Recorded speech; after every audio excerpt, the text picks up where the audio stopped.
So welcome everybody. Thank you for joining the live Q&A session for Pfeffer on Power, Accelerating Your Career, the podcast.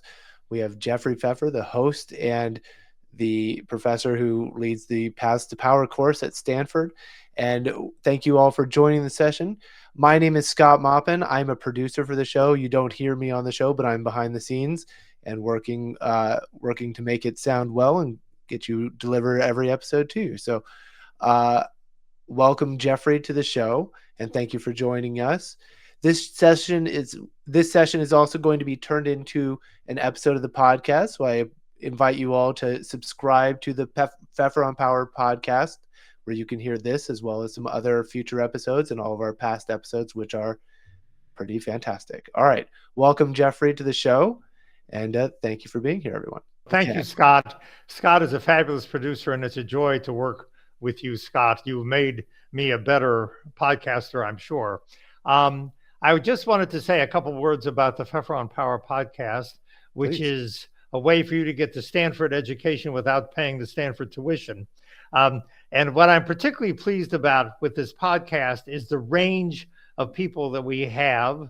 We have people at all stages of their career. We have people of all genders and races and nationalities. I have a Austrian woman doing a construction startup. We have women in venture capital. We have Asian American women who are talking about overcoming the obstacles that they faced, including in some cases some pretty tough prejudice. I have a former student of mine, who's running a fintech startup in Africa called Nala, Benji Fernandez. We have a wide range of people. And the purpose of the podcast is to try to give you stories about people who have used the ideas from my book, 7 Rules of Power, and the classes that I teach both online and on campus at Stanford to bring this material to a wider and broader audience. So that's the purpose of the podcast. And hopefully it is serving that purpose. But in any event, that's what we're doing. And with that, I will turn it over to Scott, who is going to interrogate me. It'll be easy, I promise, Professor. So we have some questions that have been submitted previous to this, and so we have some of those we're going to go through. I'm going to give them to Jeffrey, and we'll get his answers. But during this as well, if you come up with questions or have some for us, there's a question and answer tab you should be able to find where you can submit them, and we will do a live question and answer section after this, where we'll invite you to come on and unmute yourself and ask the question. But if you don't want to participate that way, it's okay. You don't have to. I am happy to read them as well, but we'll get to that part. So be putting your questions into that section as we are going through these. But Jeffrey, I got here, it looks like we got some questions about power dynamics and leadership. So the first question for you is going to be, hey, Jeffrey, loved the book. What practices can individuals adopt to build sustainable power that is resilient to changing organizational landscapes and external pressures? From Bryant Sasser, CPA. Okay. So I think the practices are, in fact, the practices that I outline in 7 Rules of Power. I understand that people are concerned about changing worlds and changing environments and changing organizational landscapes. But the interesting thing about power dynamics is that they are actually quite stable, both over time, and they're quite unchanging across organizational cultures as well, because most of the principles of power, like getting out of your own way and networking relentlessly and building a powerful brand and showing up with power, etc., are based upon fundamental human psychology, which really doesn't change that much. When Jim Collins left Stanford some years ago, under difficult circumstances, actually, Jim gave me a book called Chimpanzee Politics. And what is amazing about the book Chimpanzee Politics is it could be, 7 Rules of Power. I mean, we see political dynamics even among chimpanzees, which are not that dissimilar from what you see among humans. So I would say the answer to the question of building sustainable power is you practice the 7 Rules of Power, and you do something that many people in power do not do, which is you never stop doing it. So many people, when they arrive in power, stop doing what got them there, and that causes them to lose power. So as long as you maintain the principles that we teach, you'll be fine. All right. Practice with consistency as well, it sounds like. Okay.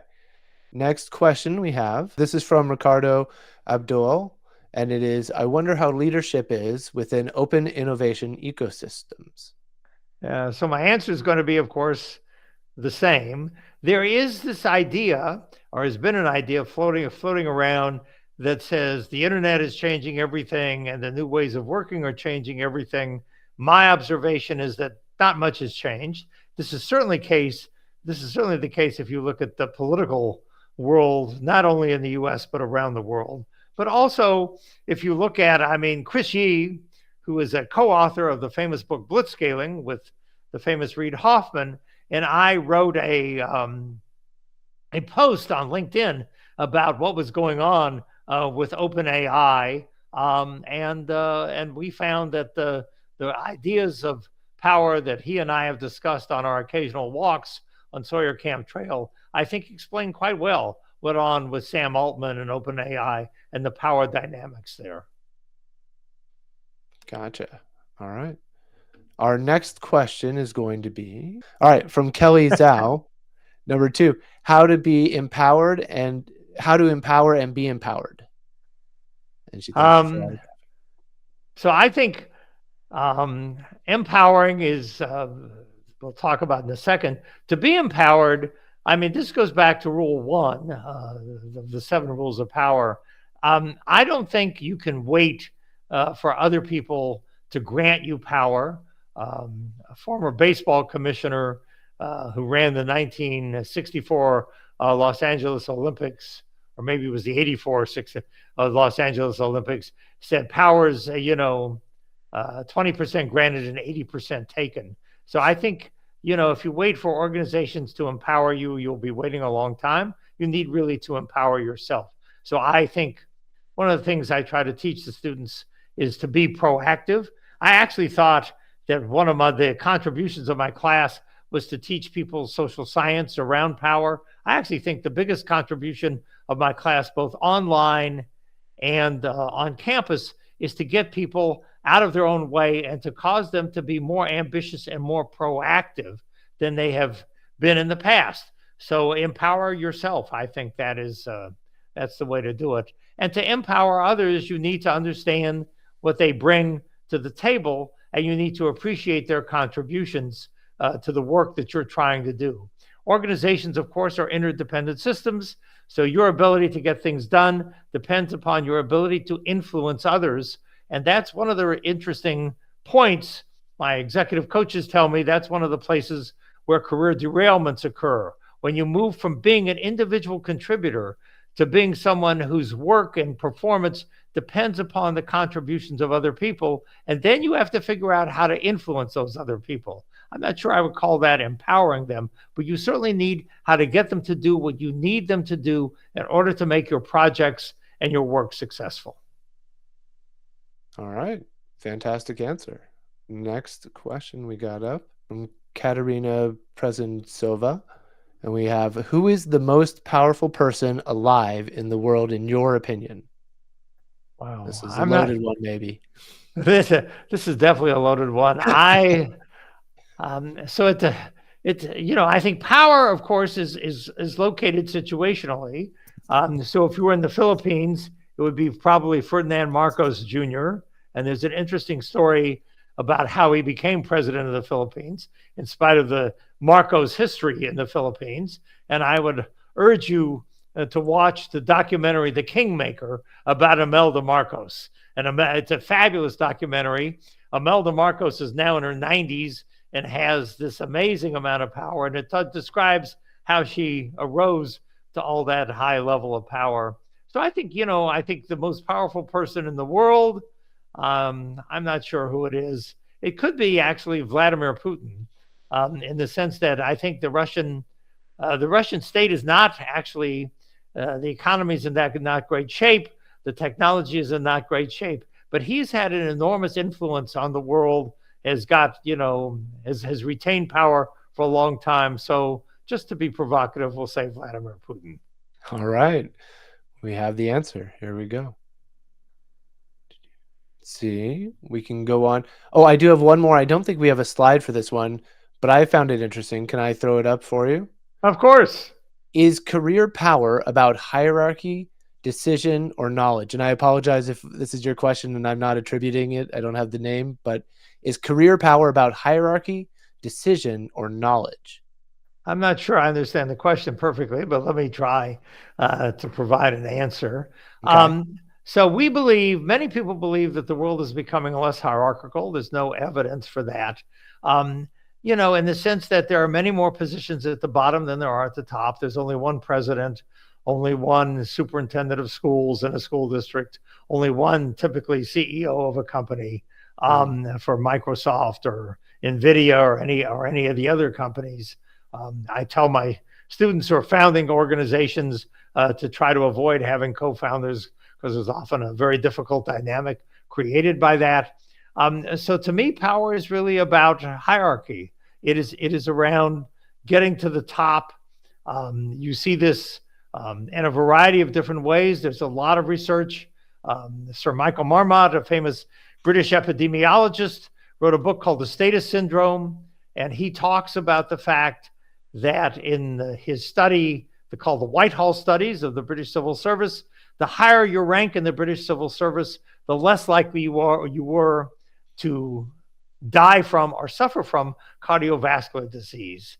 In general, the higher you are in status hierarchies, the healthier you are, and you get many other wonderful, I think, positive outcomes. Sure. So the world is still hierarchical, and it's way better to be at the top than the bottom. No, I've never heard the avoid co-founders advice. Is that I guess it makes sense because you don't have to deal with those struggles later on. But that's That's it. fascinating. You've got it, Scott. That's exactly right. The issue with co-founders is that sooner or later the venture capitalists are going to say who's in charge because the venture capitalists like to have a person, a point of contact. That's number one. And number two, with co-founders, there will be, as you imply, a power struggle. And so it is certainly true that no founder is going to have every one of the skills that she or he needs to build a successful company, but you can hire people with those skills Mm. rather than having this team dynamic in which oftentimes there's a lot of energy wasted in struggling over who's going to be the surviving co-founder. I mean, And by the way, you could see this. There's a fabulous article in the New York Times. I'm going to recommend because I'm fundamentally an academic to everybody, a bunch of stuff to read. Nick Bilton, Bilton, wrote an article in the New York Times, All is Fair in Love and Twitter, which talked about how Jack Dorsey took over Twitter. Jack Dorsey was not the founder. And the article ends with a quote from somebody that says the only thing Jack Dorsey ever created was Jack Dorsey. There's a lovely story in that article about the Silicon Valley myth, in which there are co-founders who are written out of the picture. There were three co-founders of Apple, Steve Jobs, Wozniak, Yeah. and a guy named Brad Lane who nobody's ever heard of. That's right. The Oracle was not founded just by Larry Ellison. And in fact, Elon Musk was late to the game at Tesla, and he took over Tesla from the people who actually founded the organization. So there are these interesting dynamics. And so I try to tell people to avoid the power struggles by just founding the company and hiring the talent that you need. Excellent. All right. Well, we can proceed on. I have a section of questions for overcoming bias, and we've got some questions there. So let me put in, if we can get up the slide. Are we also getting questions in the chat? We are getting questions in the chat. I see a few new ones. And if you want to put ones, I'll remind you again, there's a Q&A section, just different from the chat itself. But down there in the Q&A is where we can submit those for later. All right. From Khalil Guliwala, and we've got, what does the path to power for the other look like, specifically if they want to overcome the friction of societal bias and prejudice? So that's a great question. One of the reasons why, to go back to what I said at the very beginning of this, one of the things I've tried to do with the Pfeffer on Power podcast is to have a wide variety of people. My venture capital, one of the venture capital people is a woman who came from Bulgaria, very poor background. Nobody in her Bulgarian village, I think, ever went to college, or hardly anybody, let alone go to the United States. She's a woman in a man's world. My friend Sarah Buchner from Austria is a woman in the construction industry, a very much a male-dominated world. We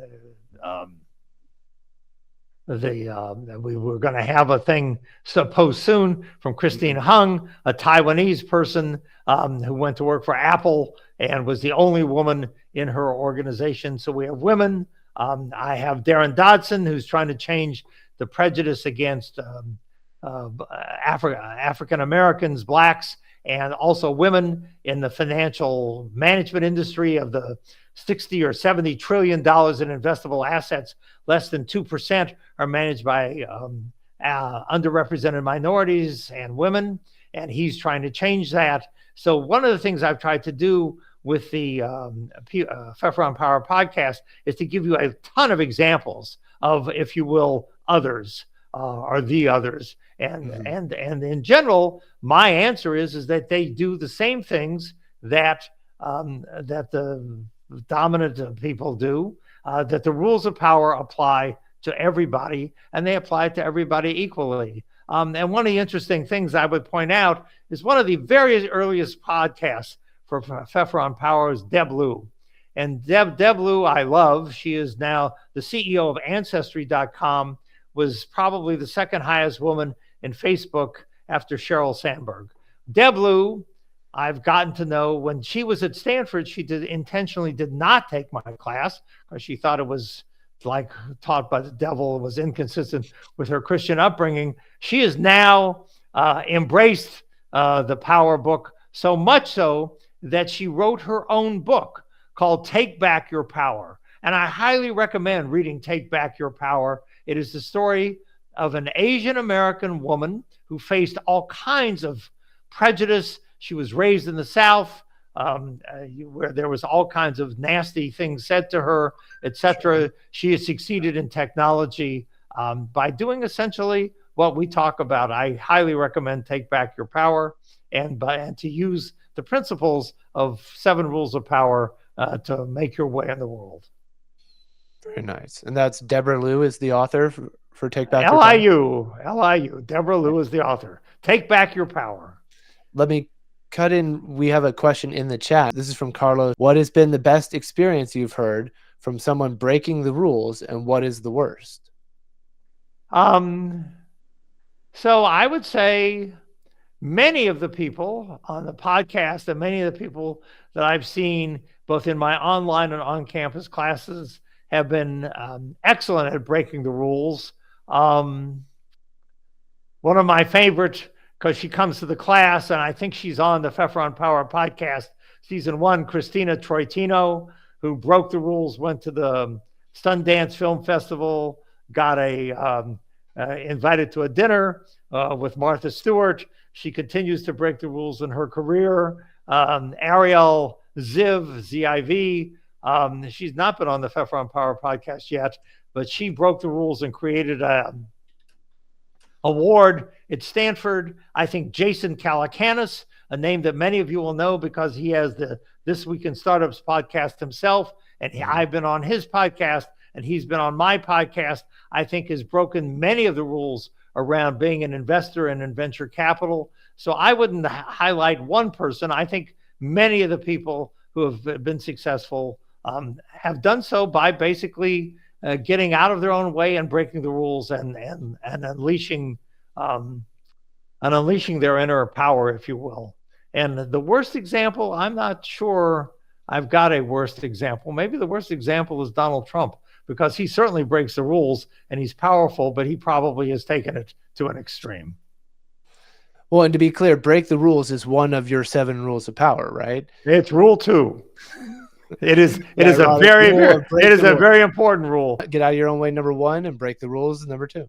That's right. And by the way, this is true for companies as well. If you think about the most successful businesses, they are often businesses that have defied conventional wisdom in their industry. So Southwest Airlines defied the rule in the airline industry to operate hub and spoke because they understood that the only way you made money was by taking people from one destination to the other, and sitting being number 30 for takeoff at Dallas Fort Worth Airport was not actually making you any money. Whole Foods Market, I think, broke the conventional wisdom in the grocery industry that said your objective is to minimize costs by buying stuff in as much quantity as possible. Whole Foods understood that people would pay more for food that they wanted to eat, and that therefore, since tastes differ in Boston versus Austin versus San Francisco, you would make more money if you custom tailored your assortments, both in the prepared food segment, but also in the rest of the store, to the taste of the local people, who would, of course, pay more for food they wanted to eat.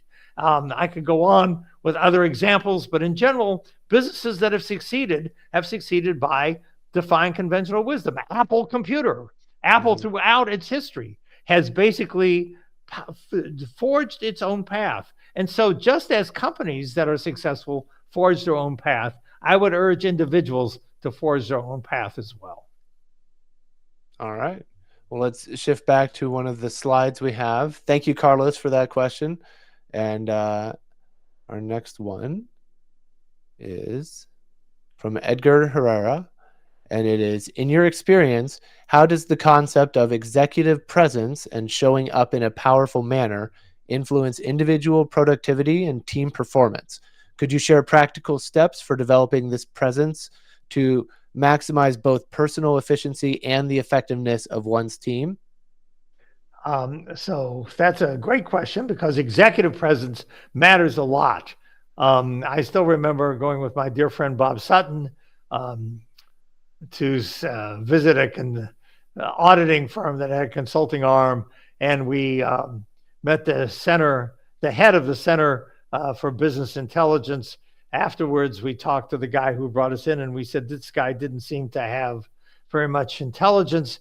And the answer was, well, he looks good in a suit. So you should not underestimate the extent to which body language and presence matters. I think in order to give you an answer, I'm going to give you a reference to an answer. There's a woman named Dana Carney, Dana Carney. Dana Carney teaches at the University of California at Berkeley. She is writing a book called Tell, which is all about executive presence and body language. But until the book comes out, she also has written articles in the California Management Review. And so I highly recommend you looking up Dana Carney and her articles. And she talks about body language. And my other friend who teaches about this is Deborah Grunfeld, Gruenfeld, who teaches a course at Stanford called Acting with Power. Deborah Grunfeld has a YouTube video on this. She talks again about how you show up in a powerful fashion. And then finally, there's Amy Cuddy, Cuddy, who has probably one of the most downloaded YouTube videos. Amy Cuddy wrote a book called Presence. And so fundamentally, if you look at Deborah Grunfeld, Amy Cuddy, and Dana Carney and follow their advice, you will show up in a powerful fashion, and it matters a lot. The other thing I will tell you is that executive presence, or any of the skills that we're talking about today, are skills that are developed. This is not about personality. This is not about being born with this stuff. But just as you learn to play tennis or chess or the French horn, you can learn to build executive presence through coaching. One of the most common questions I get asked, which I'm happy to respond to after this session to you as well, is give me the name of an executive coach, because we work both in the online class and with the on-campus class with a set of incredibly fabulous executive coaches. And I highly recommend you hire an executive coach. They're not that expensive in many instances, and it's a great investment in your development. And the executive coaches can help you get out of your own way, number one, and number two, show up in a powerful fashion. Excellent. And I am seeing more questions pop up in the chat. If we don't hit those up, remember we will have the live Q&A session as well. But let me see what the next slide for us is. This is from Edgar as well. So, Professor, in 7 Rules of Power, you discuss the importance of networking and building social relationships as a source of power. Can you elaborate on specific strategies for cultivating meaningful connections that directly enhance productivity within an organization, especially in a remote or hybrid work environment? So it's, I think, harder to do it in a hybrid or remote work environment. But one of the things that I've seen people do is, as long as there's anybody in any office anywhere, and as long as airplanes are flying, you can get yourself in front of people. And I would urge you, I've seen many people do this. When my friend Sarah Buchner wanted to get a visa to stay in the United States, which is, of course, hard to do these days. Mm-hmm. And she wanted sponsorship from an executive in the construction industry with whom I had connected her. She flew to the Washington, D.C. area to talk to him in person. She probably could have done this on a Zoom call. She probably could have done this on a phone call. But I think one of the things that made her more successful was actually going there in person. We say that leadership or management is getting things done through other people. I think that's right.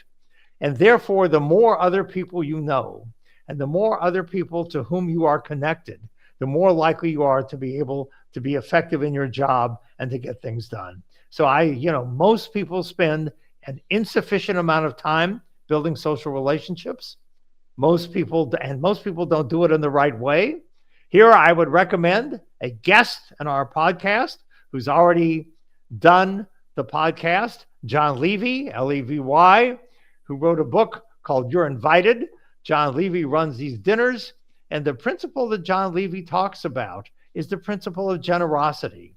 So that instead of just saying to Scott, hypothetically, I need this from you, can you help me? Or schmoozing about nothing, which is what many people do at these cocktail parties, is to figure out what is Scott's interests and how can I help him be more effective in his job, and how can we connect around similarities and mutual interests. And so if you connect around similarities and mutual interests, if you suggest to the people to whom you're connected interesting pieces of information or interesting insights that will help them or that they will find intriguing, that's how you build relationships. You build relationships over substance. Mm-hmm. That makes total sense. All right. I think next we're going to turn to some of the chat questions. So if we can highlight, I see one from Ali Godecki. What are effective steps for actively rebranding in a powerful fashion, i.e., an individual is seeking to change perceptions and take on a bigger role? That's a great question, because the first impressions are extraordinarily durable. And so I think rebranding requires 2 things. First of all, it requires you to rebrand yourself. Nobody is going to think of you in a way that is different than you think of yourself. So if you think of yourself as as in some way disadvantaged by your race or gender or by your social origins or your social class or anything else, other people will think of you in that same way. So the first part of rebranding is to overcome any vestiges of what is commonly called imposter syndrome, and to think of yourself as a leader and as a powerful leader at that. That's number 1. Number 2, you can use going to an executive education course, such as the LEAD program at Stanford, or reading a book or something, as a way of giving yourself and others permission to think of you differently. So, no one was born a tennis pro or a concert pianist or anything else.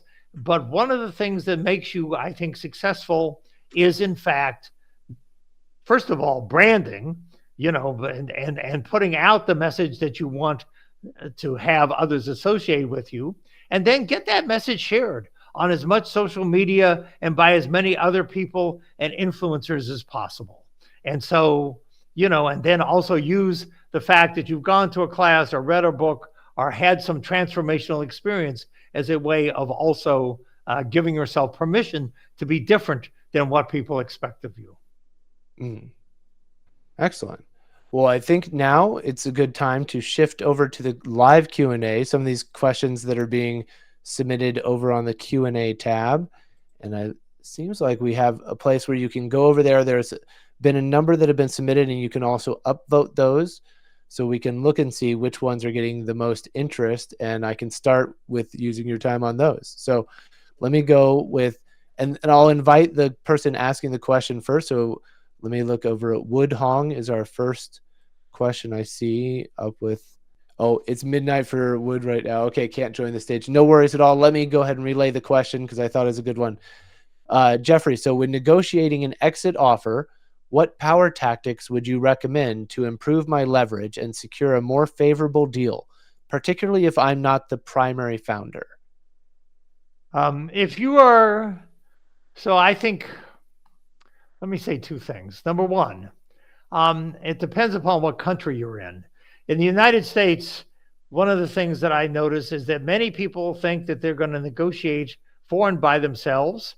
I think doesn't often help. So I would say get yourself, if you're in the United States, which of course has 1/3 of the lawyers in the world, I don't know if anybody knows this, but 1/3 of the lawyers in the entire world are based in the United States. Get yourself an attorney. You need somebody to help. I see Scott nodding his head. Yes, you need somebody to help represent you. You need somebody who understands what your rights are legally. You understand. You need someone to help you read the contracts that you may or may not have signed going in. But you need an ally. So I would say, first of all, particularly in the U.S., which has a zillion attorneys, get yourself an attorney to help you negotiate. And number two, if you don't get yourself an attorney, in any event, get yourself some counsel and help. I think oftentimes when we are particularly exiting from a situation, particularly implied in your question, in a situation in which we have been a founder or co-founder and we're getting forced out by our colleagues, oftentimes we feel angry or sad or resentful or maybe all of the above. And I think it's hard to be as objective as we need to be. So I would say get counsel. Legal counsel, yes. Counsel from your friends and colleagues, yes. Counsel from people who've experienced similar things earlier in their career or earlier in your time that you knew them. Absolutely. So get yourself advice. That would be my first thing to do. And the second thing to do is to show up again and act in a powerful fashion, and don't accept the first thing that's offered. And don't, oftentimes when we're forced out, we believe it's our fault, or we believe somehow we've done something to deserve it, this idea of the just world idea. And so we do not advocate for ourselves as powerfully as we can. Gotcha. Sage advice. Okay. Let me move on to the next question from Alyssa DeMeo. If we can invite Alyssa to ask her question if you would like. Alyssa, are you able to join in? Hi, Dr. Pfeffer. Thank you for taking my question today. So my question is, can you discuss the paradox of power, as in how its pursuit can sometimes lead to the very outcomes one seeks to avoid, such as isolation or corruption? How can leaders navigate this paradox effectively? Okay, that's an interesting question. So power, your question implies something which I think is extraordinarily correct. There is a price for having power. There you are. My God, I can actually see you. Amazing. There is a price for power. And you alluded to one of the prices for power, which is, there's a saying, it's lonely at the top. It is lonely at the top. It's lonely actually climbing your way to the top. And so one of the things I tell people is, if you're going to pursue power, you need to be willing to think about what trade-offs you are comfortable making. And by the way, this is true not just for power, but it's true for career success in general. If you're going to be successful, I know very few senior level executives who do not spend too much time at the job and insufficient time working with their family relationships. Or in many cases, they don't have as many friends as they would like. So power and career success comes with a price, and you need to think thoughtfully about what price you're willing to pay and how much of that price you're willing to pay. And don't assume that there's some way to avoid the price, because there are other people who will be willing to do things that you aren't willing to do. So the question is, what are you willing to do? What is going on around you? What are other people doing? Are you willing to do it or not? It's fine. You don't have to do it, but you understand. But so power comes with a trade-off. And thank you for asking that question. I think people need to be much more explicit about the trade-offs they're willing to make. And I think the Jeffrey Sonnenfeld case study is a really good example of the consequences of that. Yep. So he's come back. It's all okay. I did see that. Well, thank you. Thank you. Alyssa had also suggested in the chat Dr. Cialdini. I would love to see him on your podcast. Yeah, Bob Cialdini and I are very good friends. He actually came to a celebration of my career last year. There's a picture of us sitting together. I've known him for many years. He's wonderful. Oh, that's great. That's a great suggestion. The reason why I have not put him on the podcast, but it's a good suggestion. It's a good thing to do. It's an excellent suggestion. But the reason I have not put him on the podcast is that with the exception of Dana Carney, who was on the podcast, and so with respect to body language, that's another source for Dana Carney. Listen to the Dana Carney episode on Pfeffer on Power. Deb Grunfeld was on my podcast relatively recently, as Scott knows. She's also a good source.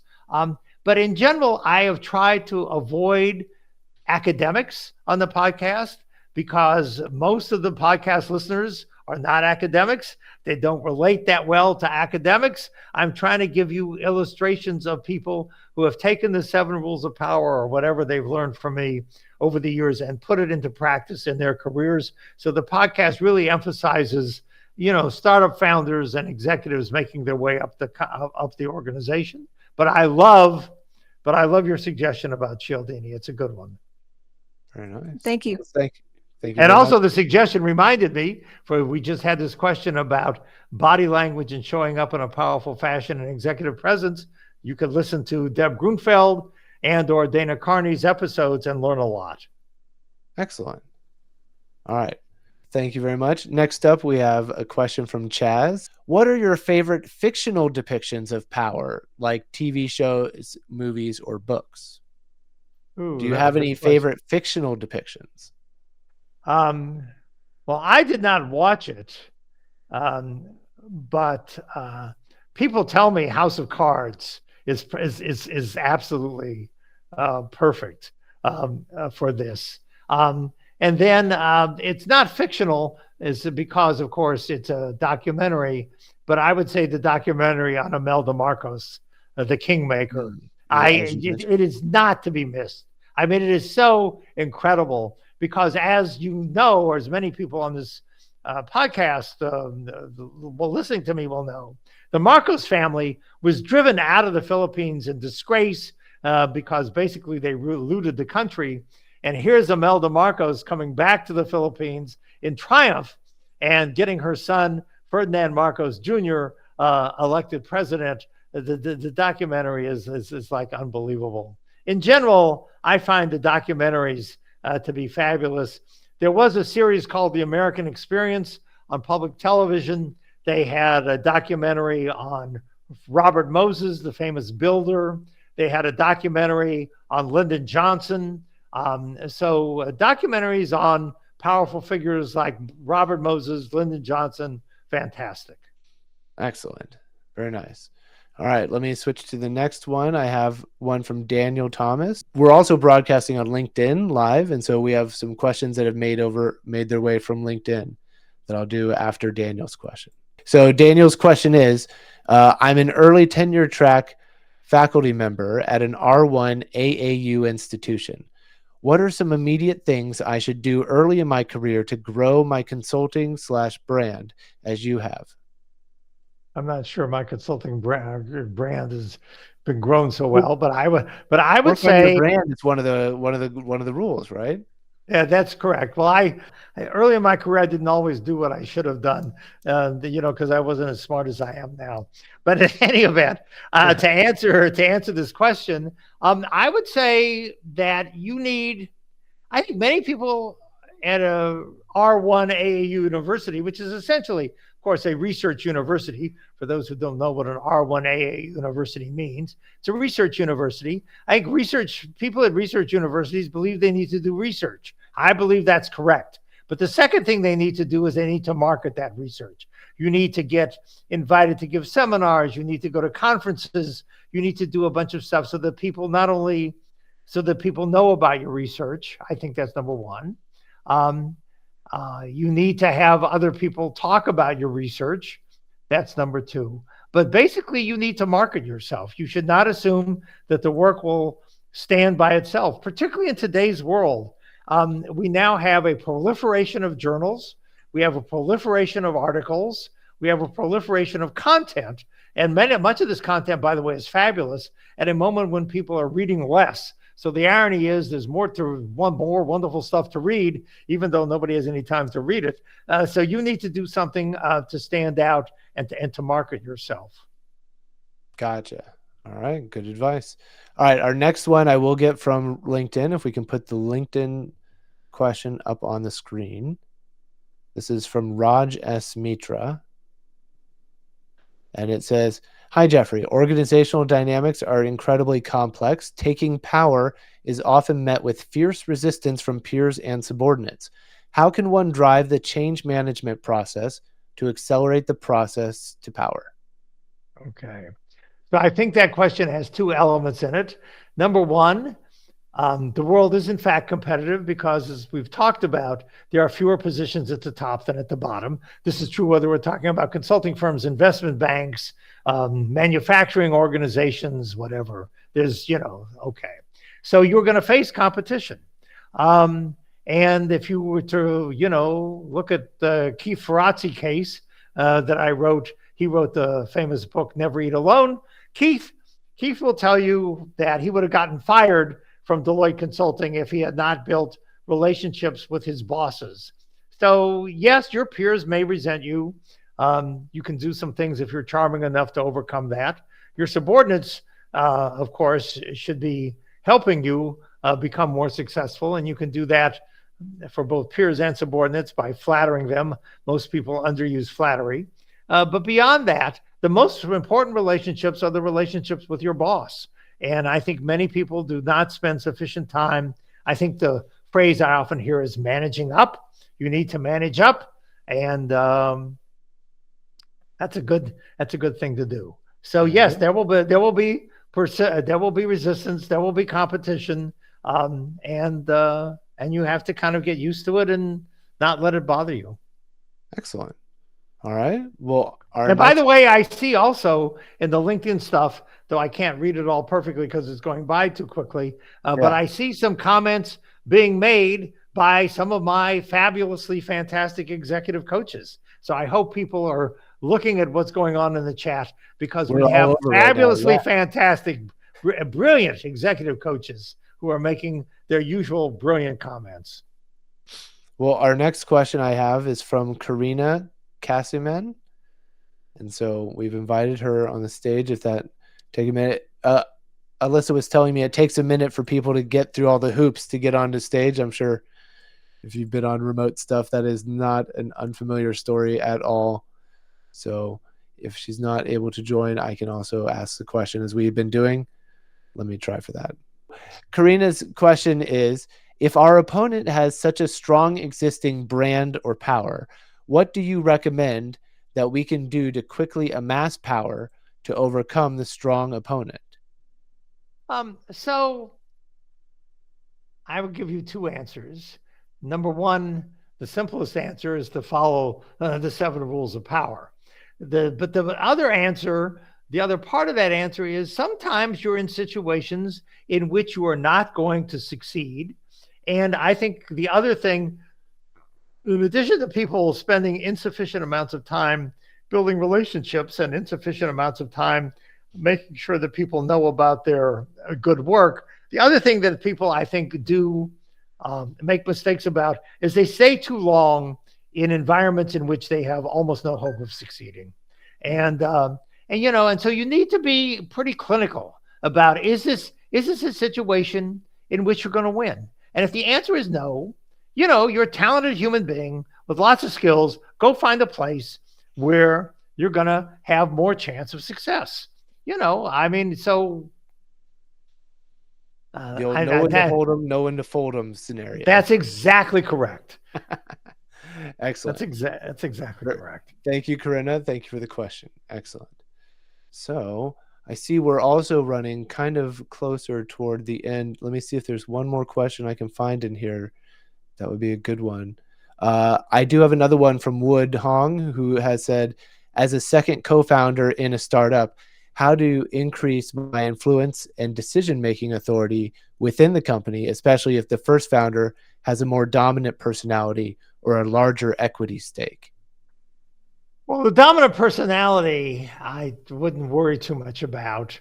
I see people gain power not only in startups, but in other kinds of organizations by basically taking initiative.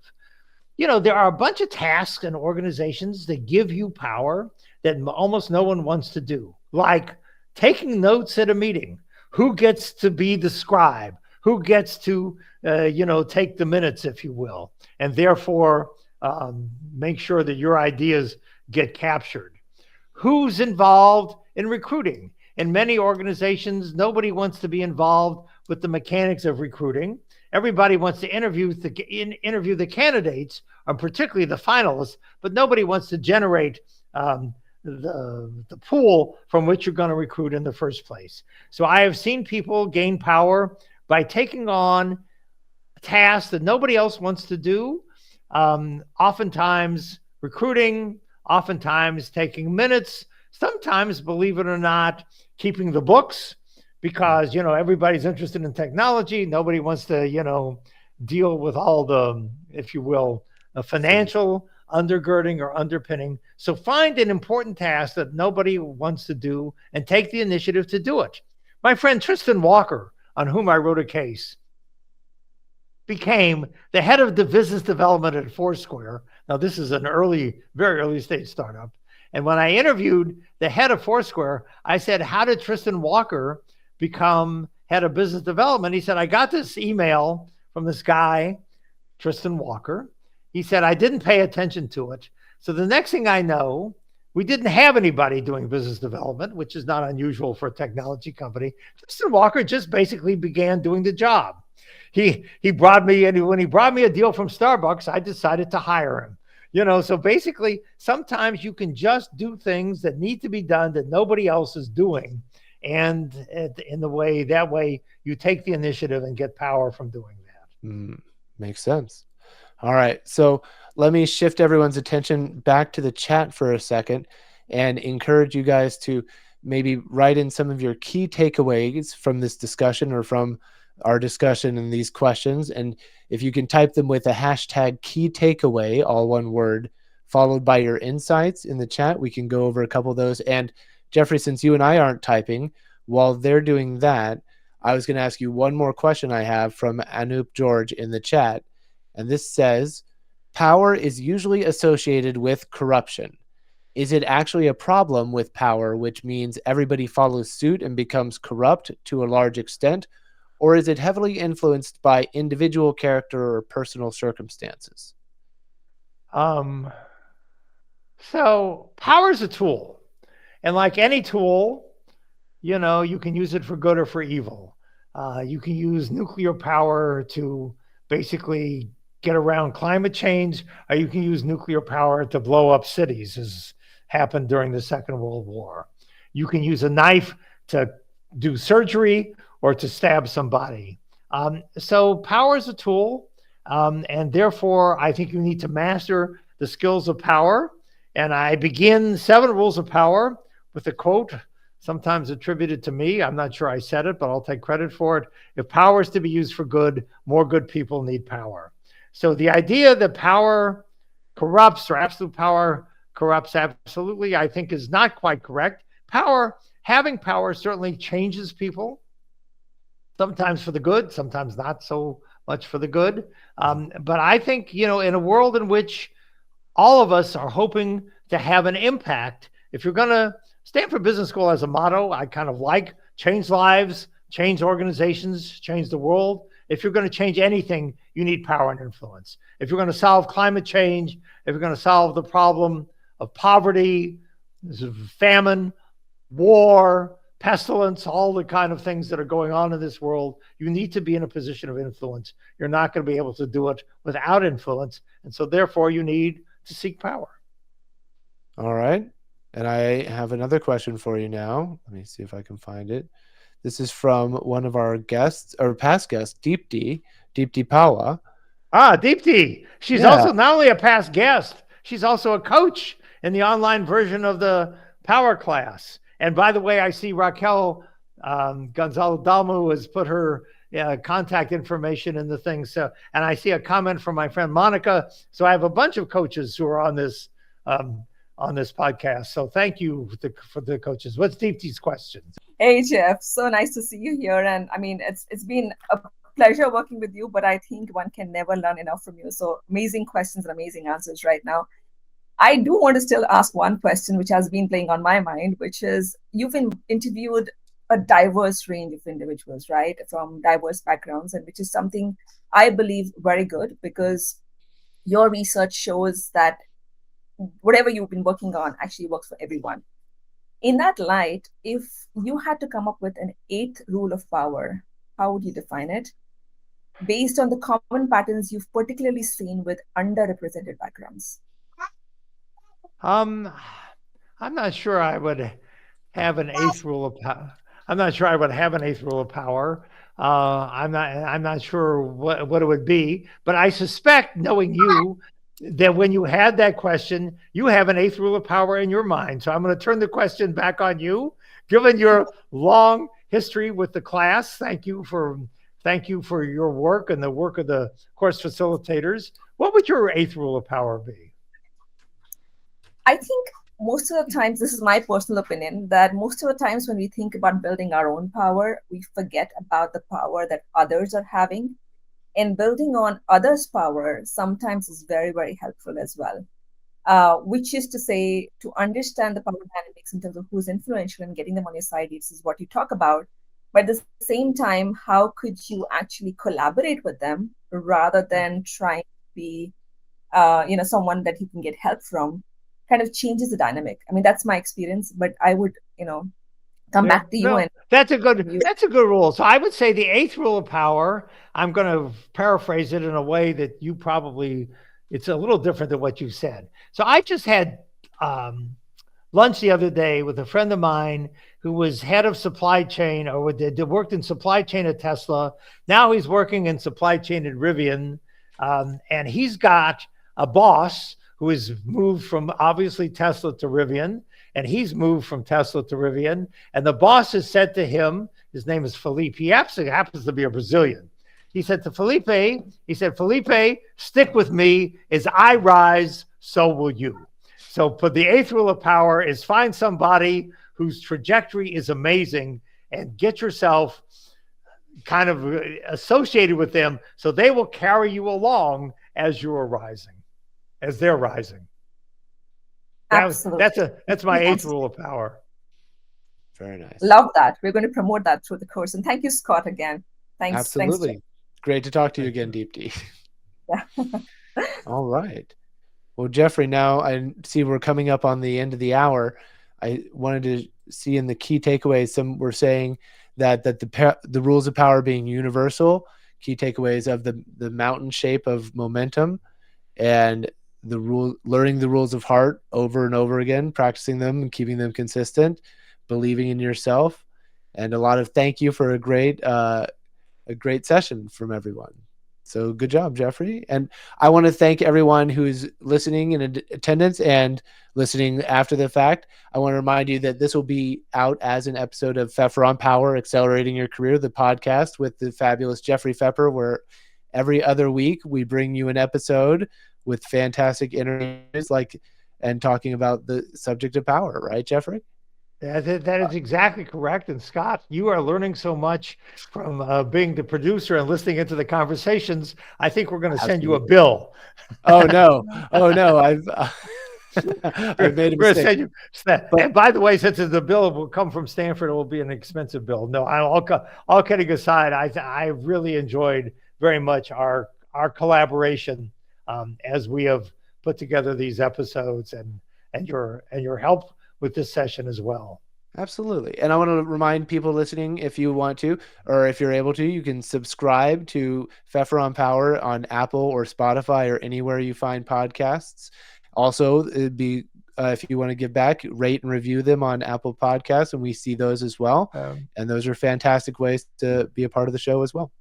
So, and I would also say that it is never too late to go back and listen to these episodes, because the amazing thing about the internet is this stuff lasts forever. So if Deb Lou was in my very first thing before I even was working with University FM, but you can find, if you're interested in the success of this Asian American woman, go back and look at her thing. The Benji Fernandez, who runs Nala, who just raised $40 million in a Series A. It's an early podcast episode. Darren Dodson.